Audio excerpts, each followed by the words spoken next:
Welcome to the J Porks Podcast, coming to you straight out of Staten Island, New York. Bringing you a weekly episode with the finest music news, server problems, and whatever else is going on in Jay's life. Thank you so much for listening. Without further ado, here's Jay. I don't get the joke. Temporary layoffs, good times, easy credit report, good times, scratching and surviving, good times. None of these are good things. It's like sodomy is coming, good time. No, it's not. It's not at all. I'm not one of these guys who's blaming the world for where I'm at. I'm at where I'm at because I made bad decisions. But on top of those bad decisions, God's looping up my ass. There's not a thing I know how to do. All I know how to do is take videos at concerts. It's really all I know how to do. And write some words and do a podcast. I don't know how to do anything else. This idea that Pearl Jam are the heroes of the Seattle movement is absolute lunacy. It's insanity. And the no smoking policies kill me. No one wants to smoke in the venue, don't worry. But if the show is gonna be 3 hours long, you better stamp my fucking hand and show me where the door is to go out and smoke a cigarette. I paid $60 for a seat so I can retrieve the seat when I come back in from smoking a cigarette. I always talk about weed. Never force a headline on you. I am not going to hit you. Here's what I don't want to do. I don't want to force things. I will never force a headline on you. I am not going to hit you with a weird festival in, Florida with one band I've heard of and a bunch of EDM artists on it. I'm not going to read that to you. It doesn't do you any good. It doesn't do me any good. So the lady goes, "Stop complaining. At least you're not dead." Staten Island is a racist place. Just because you may not be a racist doesn't mean you can write an article saying, why are we known as racist? That's so wrong. It shouldn't be like that. Well, everybody's a racist. Spend your day clipping coupons, go to the supermarket, buy food, and prepare it at home. I know that's a wild and crazy idea. You can't, don't you dare. Spin Magazine, you do some dumb things. But I gotta tell you, you spent 7 weeks hyping the Ryan Adams covering Taylor Swift album, and then you panned it? Are you good? Yo, what is the word, people? Welcome to another action-packed edition of the J Porks Podcast. I'm J Porks. With me as always on the other side of the glass, making sure this is a well-oiled podcast machine. Every week is the ever-popular nobody. Festivals, and more festivals. We have festival fever this week here on the J Porks Podcast. And we're going to get to it. So earlier, or it might have been like directly after I stopped recording last week, as normally that happens, everybody gave you the Coachella lineup. There's more Golden Voice presents Coachella. There's more Golden Voice coming up later on. But let's first go back to like 4 days ago. The Bonnaroo, their app accidentally released a bunch of names that were going to be on the lineup. So they did that. So they released names like Haim, Tame Impala, Father John Misty, M83, Miguel, Chris Stapleton, Churches, Blood Orange, Purity Ring, Vince Staples, Ween, Tyler the Creator, J. Cole, Ela Goulding, Death Cab for Cutie, Big Grams, Kurt Vile, not sure if he's with the Violators, Jason Isbell, Natalie Prass, Leon Bridges, 100 Waters, Fiddler, Twin Peaks, and a whole mess of others, as Stereo Gum notes here. We've also got Beach Fossils. We have Bully, Borns, Cashmere Cat. I'll explain in a second. Cashmere Cat, Daughter, Father John Misty, I said already. Givers, Gold Luck, Grace Potter.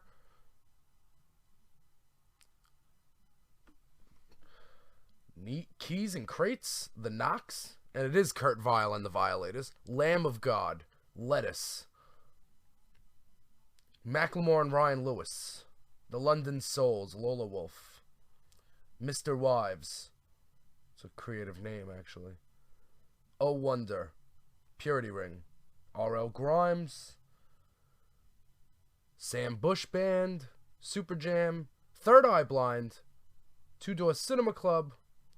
Ised Ween. Zed's Dead. That is happening June 9th through 2nd in Manchester, it's Tennessee. It's in Manchester, right? It's in the middle of the woods in nowhere, Tennessee. I'm sure I've had the Bonnaroo. I've had the festival talk before on the podcast, but Bonnaroo is one that I couldn't do. I would not be able to do it. With the weather being, it gets north of 100 degrees. And you are miles away from civilization. Like, you can walk from your car with bags of ice, and by the time you make it to the field, they're going to be bags of water. I've heard first-hand accounts from this. And I'm not talking about ones that I've read on the pretty little internet, where people send people from that work for their website and they put them up and rent them a house and multiple access points to get in and out of the venue. I'm talking about the real deal fan who's in the mud buying a ticket, trying to, see his favorite artists and acts that he made a trip to Bonnaroo.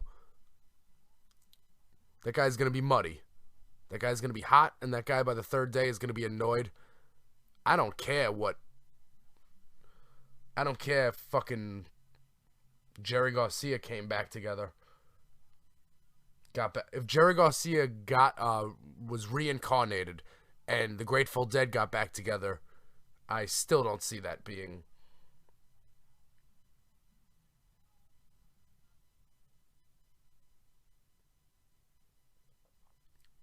The comments. Does this mean Father John Misty is dropping a new album soon? No, it means Father John Misty's playing a festival. It was one announcement at a time. The Bonnaroo poster that I saw has all the bands in alphabetical order. That's fucking annoying. Like, when I was reading the poster, I saw Ween at the bottom, and I was like, wow, look at them try to hide Ween, and then I realized it was in alphabetical order. Which is just crazy to me. Don't you want to book it by, like, the acts? You want the good acts on the top? You want me to keep reading? You don't just want me to go letter to letter to see who I like? Festival lineup's getting weaker and weaker every year. What else we got here? Sasquatch is another big one. Sasquatch is at the Gorge Amphitheater in Washington State. And it's a fantastic venue. They just don't have that good of a lineup. Another festival celebrating 15 years. At least according to the poster, anyway.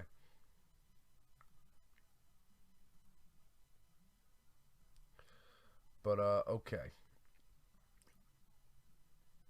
Headliners include The Cure, Florence and the Machine, Alabama Shakes, Disclosure, A$AP Rocky, Grimes, Leon Bridges, Kurt Vile, Mac DeMarco, M83, Major Lazer,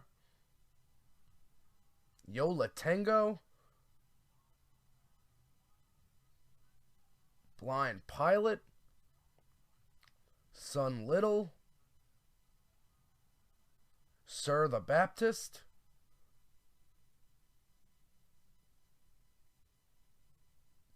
what I'm saying is, not the strongest lineup I've ever seen in my life. The Cure, okay. Alright, cool. Friday, I'm in love. Besides that, what fun am I having here?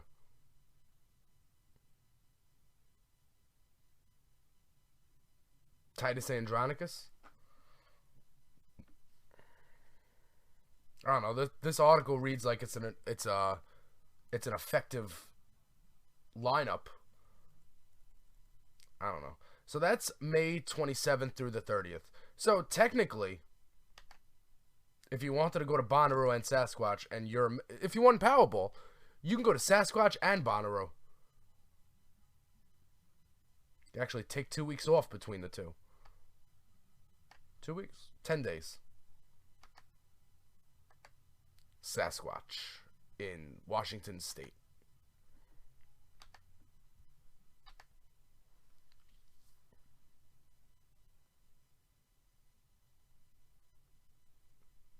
Where we at? Okay.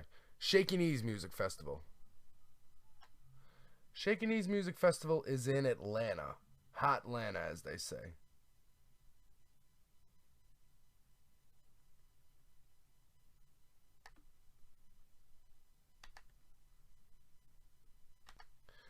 Shaky Knees Festival takes place in Atlanta, Georgia, May 13th through 15th. Continuing with the theme, you can see all these festivals if you have an unlimited amount of money. Now, this website has an option to sort alphabetically or not. And thank you. I appreciate that. So I can give you from the top: Florence and the Machine, My Morning Jacket, Jane's Addiction. At the Drive-In, apparently back again. The 1975 Deftones. Walk the Moon, The Decemberists, Young the Giant. Foles, Huey Lewis and the News, The Head and the Heart. Silver Sun Pickups, Block Party, The Kills. Cold War Kids, St. Paul and the Broken Bones, Explosions in the Sky. Ghost. Savages, The Black Angels. Against Me, Atlas Genius. Eagles of Death Metal. Baroness. Unknown Mortal Orchestra. The Front Bottoms. The Struts. The Deer Hunter. The Vaccines. The Orwells. Andy's Boys. Hopalong. Foxing. Coin. Ought. Beach Slang. Caveman. Diet Sig. I like that name. Okay, The Hip Abduction. That's also very clever. Baskery. The Shelters. This is a fairly strong lineup for where it is. Well, it's in Atlanta, so middle of the summer. Not middle of the summer, before the summer, but it's probably before tours kick off and stuff like that. Jane's Addiction. I like it. Florence and the Machine. Not quite sure if it's Florence plus the Machine or Florence and the Machine. Why is there a plus sign? I don't know. And At the Drive-In, apparently back again. Huey Lewis in the News, because everyone needs that shot of the old school. Obviously, I'm going to have all of these festival posters or links to the lineups at jporks.com when the podcast goes up.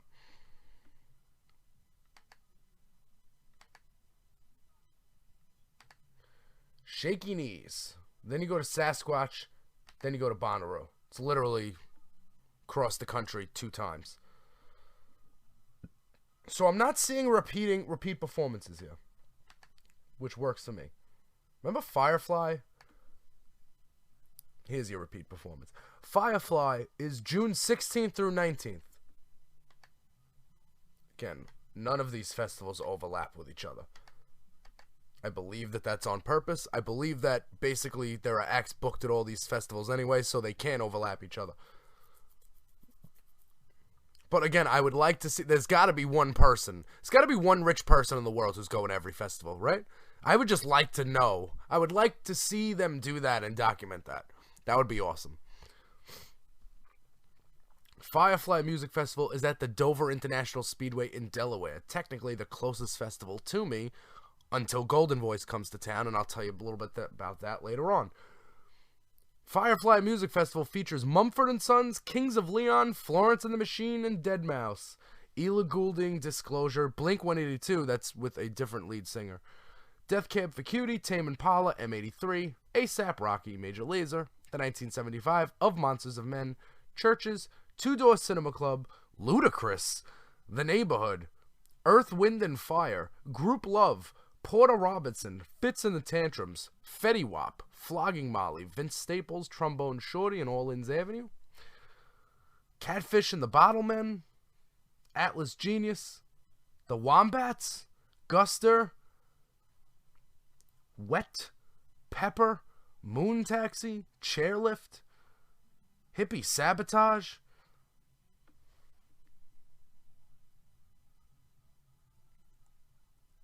that was actually solid. I was at that top row. Those top couple of rows, that's the festival that I've went the longest with naming bands, and I've heard of all of them. Like, I didn't have to mispronounce that Sufjan Stevens guy's name wrong, like I always do. Who is that guy? Anyway, it's actually in the woodlands of Dover, Delaware. I'm not sure if they took away the speedway or if they changed it or what. Last year, Firefly was streaming. It wasn't streaming. It was on television. It was on, I want to say the Ovation Network or one of those fucking channels. Universal HD. There was a channel that was airing Firefly Festival live. And actually, my buddy Andrew DiLorenzo was there. And he does stand-up comedy and stuff around Staten Island now. But he was there. And it actually started raining. So they had a weather delay, or they had to cancel half of a day or something. So that sucks. But passes for Firefly Music Festival start at $300. But for $329, you get general admission plus a water bottle and a bandana. Pfft, crazy. And since we're doing the announcements here, so passes for Firefly start at $300.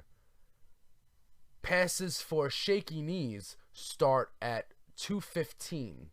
That's an advanced ticket and parking. Sasquatch Festival. Hold on, I'm gonna click it. No, I don't even need to click it. Tickets go on sale January 12th, starting at $350, but that's 4 days. Because it's 2 weekends, right? Is it 2 weekends?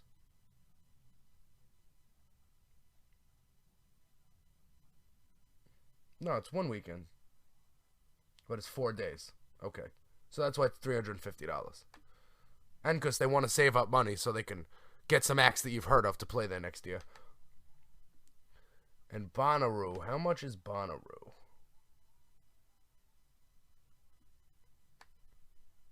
It's right here. Come on. God damn it. How could they not have it? And Bonnaroo leads the pack with tickets starting 3-day passes at $324 plus applicable fees. The fees are $34.90 per ticket because you're given a $6 facility fee. A facility fee, it's outdoors. Why am I paying a facility fee? $3 contribution to Coffee Country, which I never asked to do, and a $2 donation to the Bonnaroo Works Fund and other fees. There's a Bonnaroo payment plan section available. Oh my god. Because poor people are going to Bonnaroo now. Just give you an idea there. And then we got Mountain Jam. Mountain Jam is upstate New York. It's in the Catskill Mountains where my grandparents used to own a bungalow. Those were the days. Anyway, this one's it's not really close by. It's probably just as close as Delaware is to me. But there's always some Grateful Dead members playing there, so, and it doesn't change this year. Okay, Hunter Mountain, June 2nd through 5th. This is the 12th edition. It's 4 days.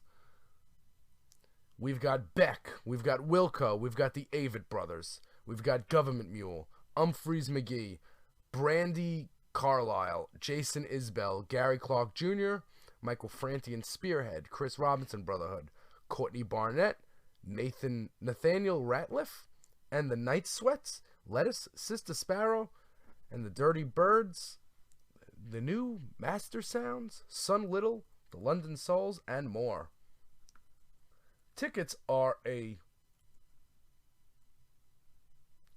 reasonable $205 for the full 4-day pass. Mountain Jam.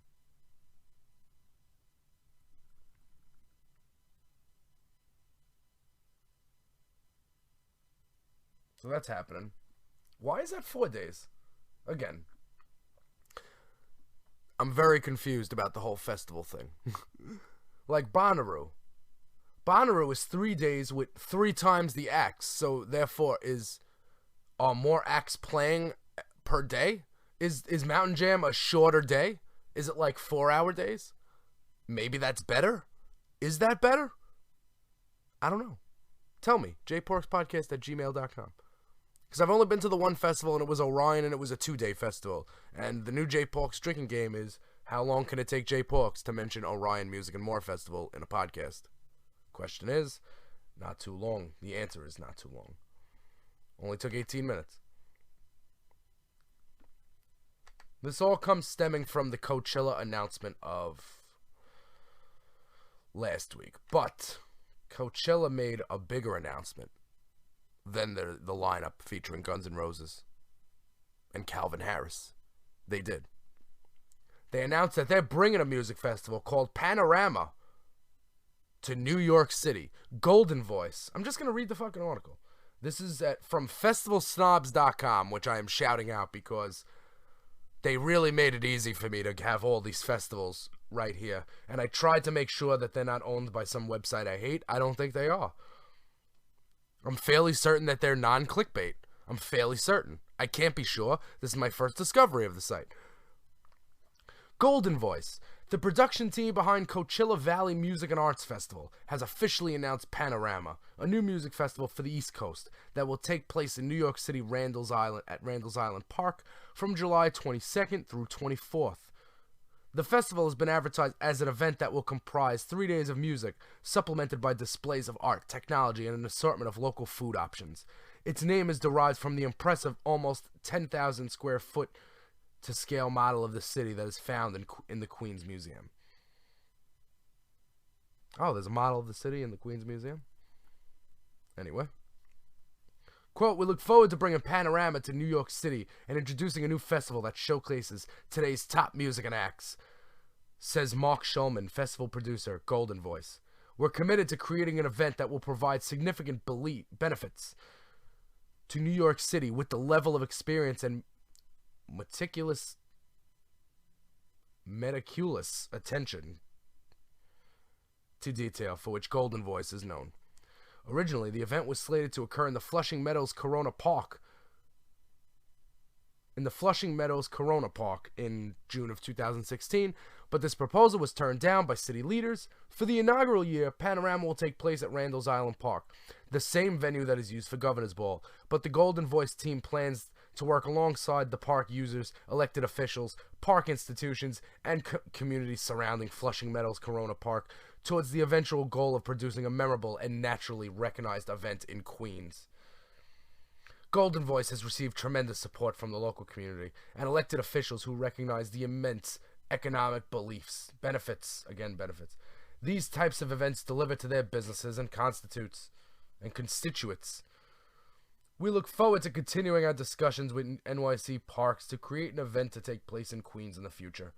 Stay tuned for announcements, including the Panorama lineup and ticketing options. Okay, what does that mean? That means that New York City is getting a music festival that is not Governor's Ball. Governor's Ball with its crappy lineup.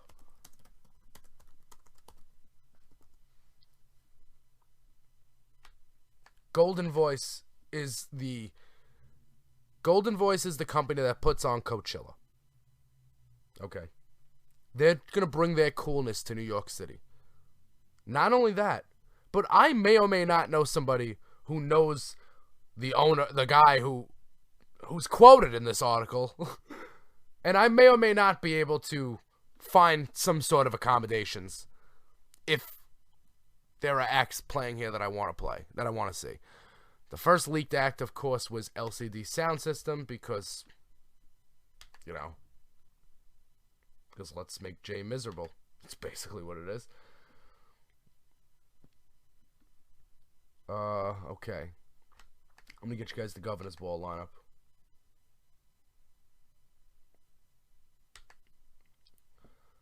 Yeezy, of course. And then I'm gonna get to why Governor's Ball hates Panorama. Kanye West, The Killers, and come on, you fucking. And The Strokes. Do The Strokes play this fucking festival every year? I feel like The Strokes are together for Governor's Ball, and that's it. And they're broken up the rest of the year. Someone asked Julian Casablancas about that. Lineup also includes Beck, Robin, M83, Churches, Haim, Father John Misty, Miguel, Block Party, Eagles of Death Metal, Action Bronson, Mac Miller.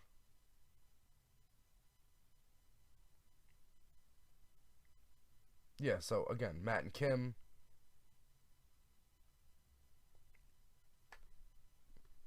That's Governor's Ball, and Governor's Ball is happening that same. They're June 5th through 7th at what's this fucking park? At Randall's Island. Coach Panorama wants to do July.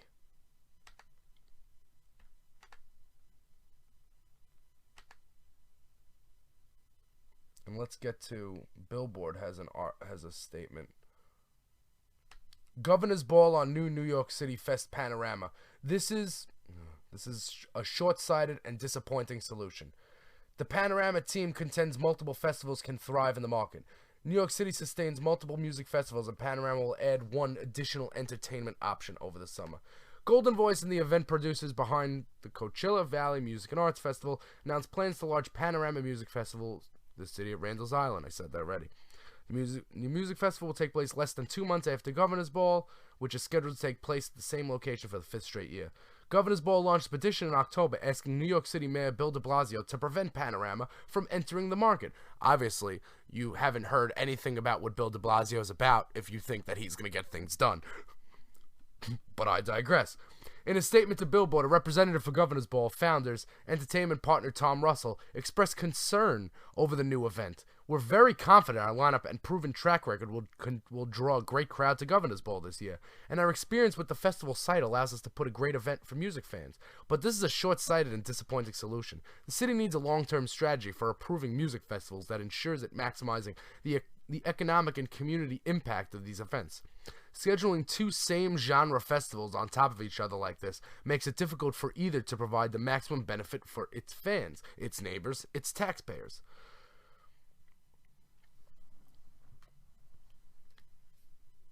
That's so basically, Wah Governor's Ball doesn't want to share the city over the summer with Panorama Festival, which hasn't even announced its lineup yet. Can I just say, how is it the same genre festival if it's not? Governor's Ball isn't a specific music genre. Governor's Ball is multiple genres, and I'm assuming Panorama is going to be multiple genres. So you can't just come in and say, "Oh, you can't coexist." On the other hand, Panorama's team asserts that multiple music festivals can coexist, thrive, and have long-term success in the New York market. Golden Voice festival producer Mark Schulman says in a statement to Billboard, New York City has 12.5 million residents, plus an enormous number of domestic and international visitors, who keep our many sports arenas, music venues, museums, theaters, and restaurants at capacity each night. New York City sustains... I lost it. Multiple music festivals, and Panorama will add one more additional entertainment option over the summer. On January 8th, Governor's Ball announced its lineup led by Kanye West, The Strokes, and The Killers. It would run June 3rd through 5th. Panorama has not announced its lineup, but LCD Sound System will be headlining. That's what I've heard.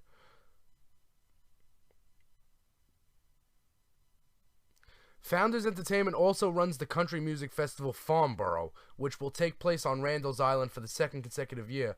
June 17th through 19th. Oh, so it's okay for It's okay for this company to run 2 music festivals of their own on Randall's Island, but if a third one comes in, fuck that.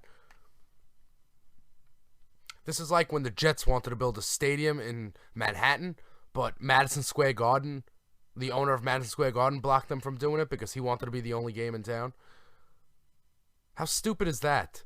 It's not even the same sport.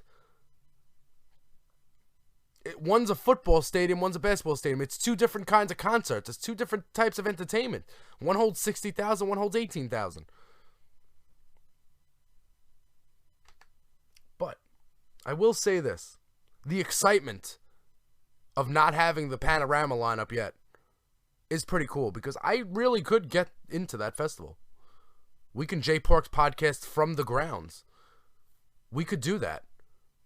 I'm just really hoping that there's like 3 acts I've heard of. Now listen, I'm not going to say it better be Ween or I'm not going. I already got my Ween ticket. Don't worry about it. But I'm just saying, it's got to be other than LCD Sound System. We got to have a couple of bands I can even stand listening to. Or, taking off work is going to be a bitch. Speaking of listening to, some summer tours were announced. And we're going to get to that when we come back after this. Hey everybody, it's Andy from the Andy Dare Show, just thanking you for checking out the Jay Porks podcast. If you want to support Jay and his show, it's easy and it's free. All you got to do is go to Facebook, search Jay Porks, and push the like button. Also on Twitter at Jay Porks. Also Instagram at Jay Porks. There's a running theme here. It's Jay Porks all the time. And the HQ is jporks.com. If you want to support the Dare Podcast Network, all you got to do is go to andydare.com and subscribe via iTunes. You'll get the Andy Dare Show, the Jay Porks Experience, the Tyler Kale Show, and Spin Class for absolutely $0. We want to thank everybody who's helped spread the word here at Dare Network over 2 years that we've been doing it. And back to the Jay Porks podcast. And we are back. Okay. Just went over the festivals coming to your town or your states near you this year. Now we're going to get to a couple of tours that got announced this summer. All headlines, of course, are always powered by Annie Quiet. Weezer. So the other night they had the Republican national debate. So while I was in my room creating a shank to put into my throat, I saw that Weezer premiered a new song, King of the World. Not only that, well, let's read it. Saving us from the pure stupidity of yet another GOP debate on Thursday night, out of seemingly nowhere, Weezer introduced a music video for a song called King of the World, along with announcing that they've got a new record ready to go. In their fourth self-titled color-themed effort, April 1st will see the release of Weezer, the White Album. In support of the new record, the band will hit the road for a long summer tour, hitting all of your favorite outdoor venues throughout the country. So chances are the Weezer fan sees a chance to catch their band in a town close by. The White Album's got 10 tracks on it. One of them is Do You Want to Get High, and the other one is Thank God for Girls. They've already been released.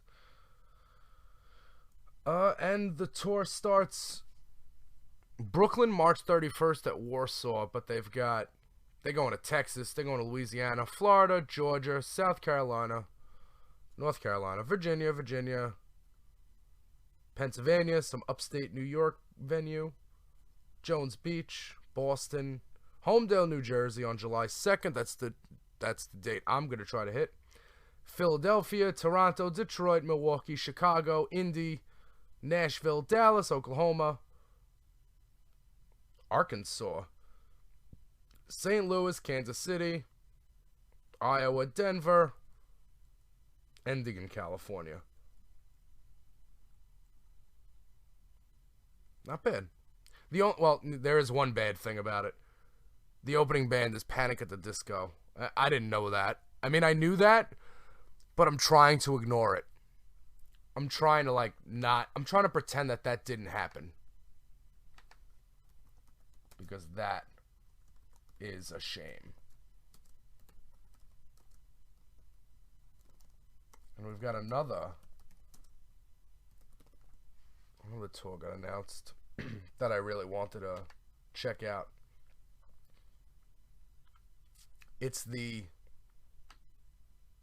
Rock Hall 3-for-All, 31 cities between July and September for Heart, Joan Jett and the Blackhearts, and Cheap Trick. Dubbed the Rock Hall 3-for-All. Heart, Joan Jett, and Cheap Trick will hit the road this summer on a 31-date, aptly titled tour, the Rock Hall 3-for-All.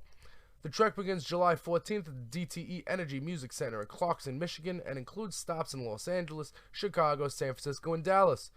The tour wraps up September 23rd at the Perfect Vodka Amphitheater in West Palm Beach, Florida. A complete list of dates is below. Tickets will go on sale January 22nd via Live Nation. The Rock Hall 3-for-All trek is a nod to the legendary status of its participants, all of whom have received the high honors from the Rock and Roll Hall of Fame. Hart was inducted in 2013, Joan Jett in 2015, Cheap Trick will be among this year's honorees. At a ceremony set for April 8th at the Barclays Center in Brooklyn, the show will be broadcast on HBO later this spring. Remember when Nirvana went into the Rock and Roll Hall of Fame? That was such a big week. But,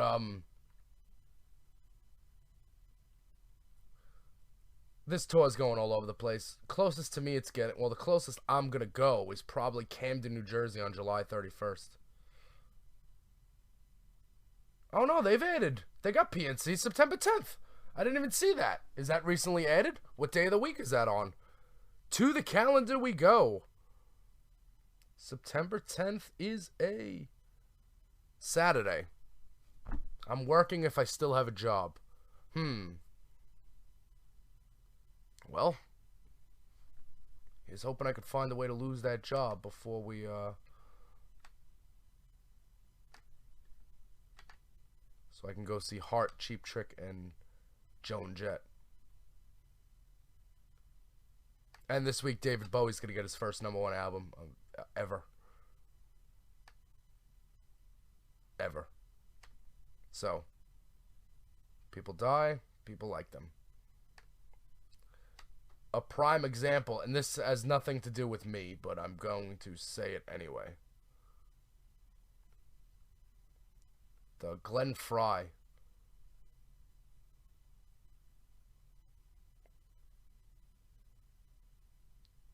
So he's dead. Let me just... Oh, God. Alright, Glenn Frey of the Eagles is dead. But... I mean, I'm not... Listen, Eagles were a great band. But my Facebook newsfeed is full of people... Rest in peace, the Eagles. You will... Rest in peace, Glenn Frey. Everybody who I ran into... on Facebook hates the Eagles. They think it's the most boring music in the... Not me. Not me. I'm a fan of Hotel California. But the Eagles hate has been real until somebody dies. And it's like, oh, wow.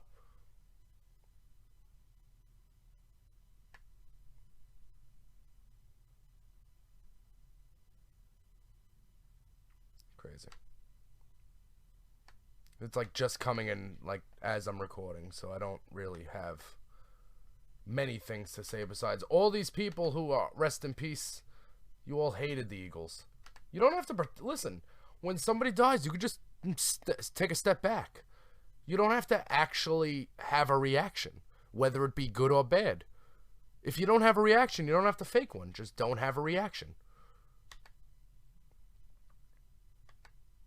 Not going to sit there and pretend, you know, that I've been spinning Eagles records for the past 20 years, you know, just waiting for that one chance to go see them live. I don't They're a good band. It sucks that when people die. Every week now, somebody's dying. All I'm saying is Bowie was 69. Alan Rickman was 69. And Donald Trump is 69. Come on. Where's that clock? Can that clock go? I was so happy Weezer announced new music because the fucking debate was on. And Ted Cruz, what an asshole this guy is. He tells everybody that Donald Trump has New York values. Thanks. Now you made people like this guy, you asshole. How stupid are you? Meanwhile, New York values means Jewish values. It wasn't like a geographical thing where he's got beef with Manhattan. It was, he's got beef with Jewish people. That's what it was. Not many conservatives come out of New York, is what was said. Me personally, I'm surrounded by them. I don't know how they don't come out of New York, because they're here. They're here. And they're queer. And they're loud and annoying.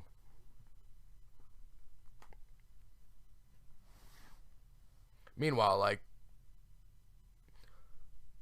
every time something, like, you know, Ted Cruz can hate Jewish people and all that stuff, and that's cool. At the same time, a popsicle stick would be a better president than Donald Trump. A popsicle stick. An ant. Not like your mom's sister or your dad's sister. I mean like an ant on the ground. A caterpillar. Not even a butterfly. It could be a caterpillar. It could be a caterpillar transforming into a butterfly. So it'll be two separate species of president. Still be better than that asshole. So I watched the show Castle, right? So on the show, over the past couple of years, there's a political figure who killed, you know, who Beckett, like, is going after because he secretly killed her mom or something. So all this stuff is coming out on the show about this guy. This guy's got a campaign funded on drug money. He's murdering people and covering it up. But I'm just sitting there watching the show thinking, better than Trump. All of these things are better than Trump. All of these things. Burn, baby, burn. Burn the Jewels is going to be dope. I'm sorry, but Killer Mike sits down with Bernie Sanders and a bunch of people at a fucking, on Martin Luther King Day. You're just waiting for Burn the Jewels to come out. Hashtag Burn the Jewels. Okay. Sprinkle some festivals. Sprinkled some music.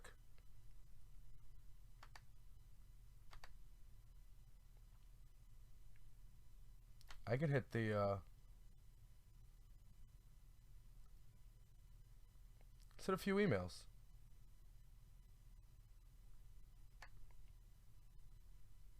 Where we at? Okay. Every week, the email segment is sponsored by... There is no sponsor, and it really doesn't come every week. It comes whenever I have the... Whenever I get some emails in the email, I do my best to deliver them. jporkspodcast@gmail.com. jporkspodcast@gmail.com. And as I open up the mailbag... Yep. I see I'm going to have to get my Homer Simpson soundbite going. Yeah. So, as I mentioned, it's an election year, so what I do is I'm lame every now and then. Is that a fact? It's true. It's true. We're so lame. You are damn right, Homer. We are, in fact, very lame. All right. We're a few days out from the 2016 Royal Rumble. It's a little restart of the sports entertainment year here. So I have some predictions. Somebody asked me in the email. We got Derek from Michigan is asking, who's my prediction to win the Royal Rumble? Now, that is a loaded question. That is a very loaded question, and it's got several outcomes that could happen. So as you know, night after TLC pay-per-view, Roman Reigns came back on Raw, got a title shot, won the title, and now has the title. So Vince is doing the Stone Cold thing where he's going to take the belt off him no matter what. So it's, every week that Vince is thinking of new ways to have Roman Reigns put the title on the line until, he decided. Last week, I was listening to a podcast, Solomon's The Sounds Off. Jason Solomon, he's from New York somewhere, I'm not sure which city, but he's a cool guy. He's got a good podcast. Usually I turn on a wrestling podcast for a couple of minutes, and I get so mad. It's really like stupid. Like there's one, the Don and Tony show. That's fucking retarded. But there is Solomon's The Sounds Off is a great podcast if you're into like sports entertainment and stuff like that, and all sorts of it. It doesn't need to be WWE. It could be Lucha Underground. It could be NXT. It could be TNA. Whatever the case may be. Anyway, so this guy loves the '92 Royal Rumble, and of course you remember the 1992 Royal Rumble was Ric Flair winning the Royal Rumble and becoming World Heavyweight Champion. It was the title was vacated, and Ric Flair won the Royal Rumble. I hate that, by the way. I hate that the Royal Rumble victory gets him a title. That's just, because they got Ric Flair, the 16-time World Heavyweight Champion. Yeah, but he kind of held 14 of those in WCW, and it's kind of confusing. Can he be the this many time WCW champion, this many time World Heavyweight Champion? Because they combine the belt. It's very confusing. People listening like, when was Ric Flair in WWF? It was like a year or two, but he was there. It's a couple of months even, but he was there. So after I heard that, because the idea was somebody emailed him, somebody emailed Solomonster and said, do you think that Vince McMahon vacates the belt and puts it up in the Royal Rumble? And then he started talking about the 92 Royal Rumble. So then I went into work the next day, and I said to the other waiter, Matt, I said, what would be an idea? He's gonna make him defend it in the Rumble. He's gonna go in first, and he's gonna have to defend his title, and he's gonna have to be the last one in there. And that's how it's gonna be. And then the next week on Raw, it was predicted that he was putting the belt on the line in the Royal Rumble match. So I call it again. Who do I think is going to win the Royal Rumble? There's so many ways you can go. You know what I'll do? I'll give you 4 ways I think it's going to go. And I'll give you the way I hope it's going to go. One way it can go is very easy. Brock Lesnar's back. Brock Lesnar showed up on TV last week. He's on TV this week. He's going to be at Mania, probably in the main event. So Brock Lesnar can come in there and be the beast incarnate that he is and just toss people over the ropes and do that and win the belt. Then I don't see how they get a Brock Reigns rematch, because Vince is in this mode where once Roman Reigns loses the title, he's not going to get another shot. And this is like, almost like Austin in 99, except Austin in 99 couldn't actually wrestle because he had so many fucking injuries. So him not getting title shots was worked into the storyline on purpose. So it can build him as looking strong, and he can not lose the belt that he's not getting. So Roman Reigns, this weekend, can go into the Royal Rumble. He can lose the belt to any one of 29 superstars, one of them being Brock Lesnar. He could also, another option, and I like this option, and they're not going to do it. I like the idea of the Wyatt family going into the Rumble, eliminating everybody, and Strowman, Harper, and Rowan stepping out of the ring, and Bray Wyatt being World Heavyweight Champion. And then you got a heel faction. Going. You got Bray Wyatt with the belt, and you can't get to him because you got 3 monsters. I really like that idea. Wyatt's already getting over as a face. You got the Fireflies when he comes out. This guy is, I know they're trying to keep him like heel, but it's not going to work. The crowd is already turning him face, so it would be a good idea to give him the belt. When is he going to win the belt? He's more of a character guy anyway. Like Taker. How many times does Taker get in the world title picture? You know, he doesn't because he's like dead. He's always in like a casket match with somebody, or he's in Hell in a Cell with somebody, or he's Ring of Fire match. What was it? Inferno match. Oh boy, talk about being nervous during a match. So it could be Bray Wyatt. That would be awesome. Could also be The Undertaker. Listen, everybody's hurt. Cesaro's hurt. John Cena's hurt. Randy Orton's hurt. Seth Rollins is hurt. All of their main guys are hurt. So they have no fallback plan. So they have to throw shit at the wall, and something's got to stick. So you need to build guys like Bray Wyatt. And the Undertaker, he could take the belt into WrestleMania if he wins. It would really be contrived. I mean, to go and watch a 50-year-old man eliminate a bunch of people, it would be just, I mean, I wouldn't. Then you got a champion who's not in matches on TV every week. That bothers me. That's another thing. That's why I don't like when Lesnar has the belt, because Lesnar will just take the belt and go away. And he makes $5 million a year for that. But, Undertaker going to retire probably this year. It's in Dallas. He'll probably go into the Hall of Fame.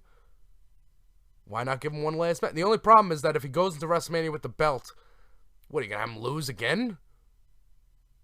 If he doesn't lose, then what? Is he going to come out the next night on Raw and hand over the belt? He could do that. That could be magic.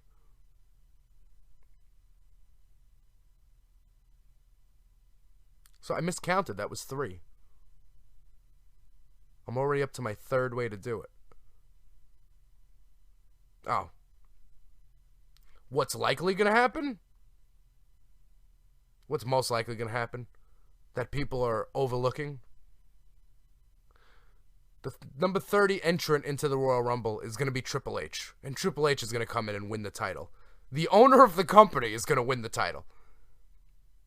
He's not the owner. He's the chief operating officer, is it? Okay.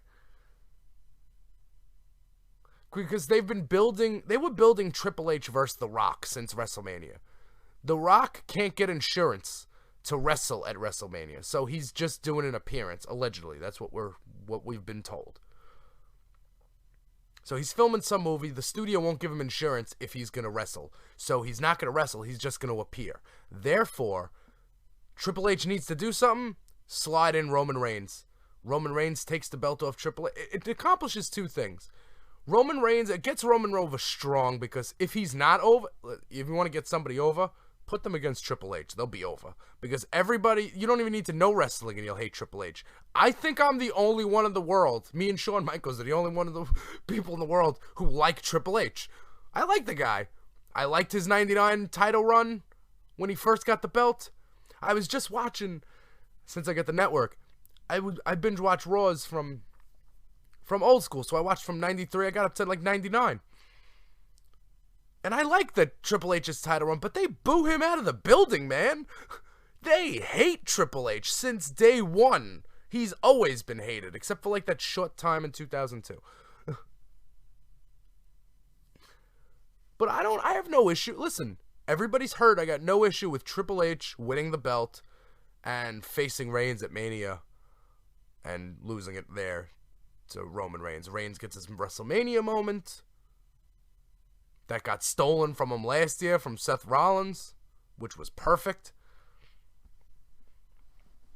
But if you want to be interesting, if you want to do something that people will remember you for, here's what you do. AJ Styles wins the Royal Rumble. That's right. A lot of people don't know who AJ Styles is. Okay. The WWE just signed 4 guys from New Japan. They basically went to New Japan and took their 4 top guys and signed them. 4 guys from the Bullet Club. The Bullet Club is like the NWO. It's like a stable that's getting over heavy in Japan. Like, it's the hottest thing out there. So, they got AJ Styles, he's like 38, I think. He's been around. He's wrestled in TNA. He's one of the best wrestlers to not wrestle in WWE. AJ Styles, this guy Nakamura, who will probably be the Intercontinental Champion, the King of Strong Style, they call him. which means his moves hurt. He kicks you in the head for real. And we got a tag team of Anderson and Gallows. Doc Gallows has already been in the WWE as Luke Gallows. They will be coming back. What they should do is they should all run in. They should have a stable. The 4 new guys come out, start wrecking shit. And then the lights hit, and who's at the ramp? Finn Balor. And Finn Balor calls the shots, and he's leading this group, and it's Balor Club.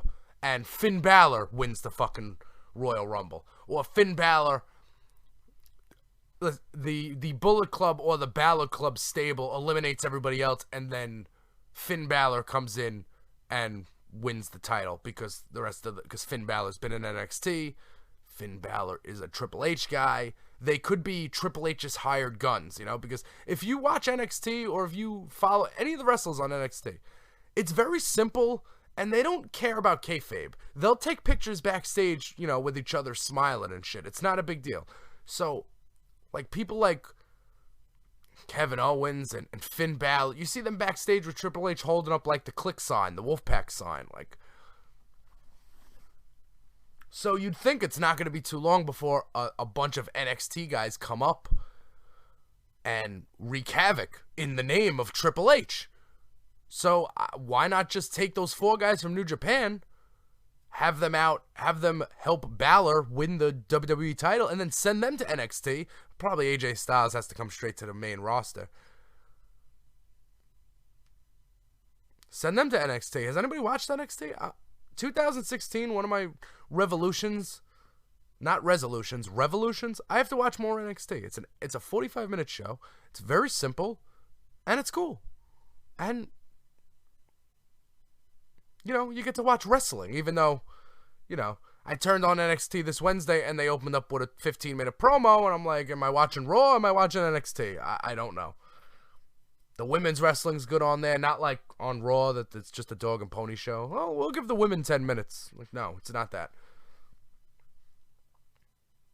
So Finn Balor should win the Royal Rumble with help from the Balor Club, and then they wreak havoc Shield style, like the Shield did back a few years ago. And then when Rollins comes back, we just get the Shield back together, and they'll be white hot. Balor Club and the Shield. You book through SummerSlam there. They're not going to do that. They're going to do some stupid thing. So, 4 smart picks for the Rumble is Lesnar, Wyatt, Taker, Triple H. Wild card, I would love if Finn Balor surprised everyone, came up and won it, with help of a Balor Club faction where it's AJ Styles, Nakamura, Anderson, and Gallows. I know there's a lot of factions, but a lot of them are going to fizzle out. Social Outcast is going to fizzle out. Heath Slater's not allowed to have a stable, okay? He's a one-man band. All right? He can't have a stable. Also at the Rumble, they've got Owens and Ambrose in a last man standing match for Dean Ambrose Intercontinental title. If any one of those guys enters the Royal Rumble, you ruin the last man standing match. Last man standing means both of those guys are leaving. Like Arn Anderson used to say. Before a big match, whenever Ric Flair used to be cutting a promo, he used to go to Arn Anderson. Arn Anderson always used to say something like, I booked 2 hospital beds, and I know I'm going to be in one of them. As if to say, I know I'm going to be in a fight, I know I'm going to get hurt, but you're going to get hurt too, and you should book a room in the hospital. So that's what both of those guys need to be doing. They need to be booking rooms in the hospital, because last man standing match, it's going to be a bloodbath. And both of those guys are great workers, and it should be fun. But if one of them survives the last man standing match and then enters the Royal Rumble, that's the height of stupidity to me. The guy was just almost dead. Also, look out for, although if they, listen, that's what WWE does. Things that shouldn't happen do happen. So when Ambrose and Owens enter the Royal Rumble, look for Kevin Owens to eliminate Brock Lesnar or cause the elimination of Brock Lesnar, setting up Owens and Lesnar at WrestleMania. These are just things I would do. These are fantasy booking ideas. All right. Before another rock star dies, and I have to tell you about it, I'll give you the list of websites you need to go to help keep me in business before I get up on out of here. First of all, there is concertconfessions.com. That's where you'll get all your live music, news, and reviews for the fans by the fans. Keep it locked to concertconfessions.com. Stuff going on. Let's go to andydare.com. That's HQ for the Dare Network. That's where you get all your Dare Network podcasting needs, whether that's the Tyler Kale Show, whether that's Spin Class with Tyler and Andy, Jesse Unplugged, the flagship show, the Andy Dare Show, or the smooth, sultry tones of the J Porks podcast. Get it all at andydare.com. ChristinaRocks.com. 89xradio.com every Sunday morning. Hang the DJ. Throwback alternative. Throwing it back every Sunday, 8 to 12:01. She had 4 hours of Bowie, and it was phenomenal this past Sunday, including an entire final hour of Bowie. It was good times. And of course, every week, every single goddamn week here on the podcast, the headlines, they be powered by Antiquiet. Until next week, folks, Wacky Weed and Warren Zevon. Late. This has been the J Porks Experience. Thank you so much for listening.